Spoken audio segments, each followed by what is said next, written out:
A Mission Viejo Nordstrom makeup artist and a store security officer put their own lives in jeopardy to save a distraught woman perched on the 5th-story ledge of a parking garage.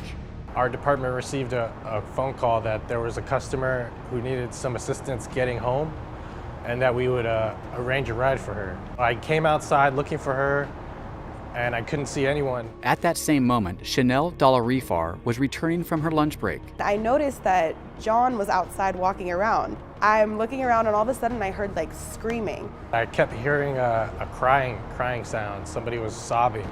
So when I looked up, I saw someone sitting up on top of the ledge, dangling over. I was really scared, so I looked at John and he just immediately took off sprinting.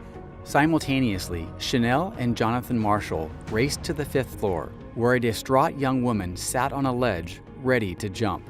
I got up to the floor here and she was sitting right here in the corner. And I immediately just grabbed onto her leg and her back. Chanel grabbed onto the woman's arm and began to make a life-saving connection. I told her, I was like, there's a reason that I'm here. And I was like, and if you think I don't know what you're going through, I do. Chanel herself had experienced losing a loved one from suicide, and she was determined not to let this woman's family endure the same endless pain. When I saw her, I felt like I saw my uncle, and I saw what could have happened if somebody would have been there for him. Chanel and Jonathan convinced the woman to turn around and face them while they talked and reassured her. John kind of grabbed her legs and wrapped her around this way so she couldn't keep leaning over. Meanwhile, Chanel shared her story and the woman began to calm down. I wanted her to know, like, you mean something to somebody whether you know it or not. I feel like I wasn't there. I feel like my uncle was the one speaking and telling me what to say. Together, Chanel and Jonathan showed exceptional courage during this woman's most helpless moments. I don't consider myself a real hero.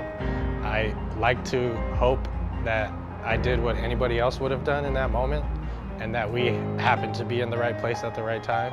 I don't think that I'm a real hero because I think personally it was all my uncle and it wasn't even me. Like, I was just the vessel for the message that he was giving to me.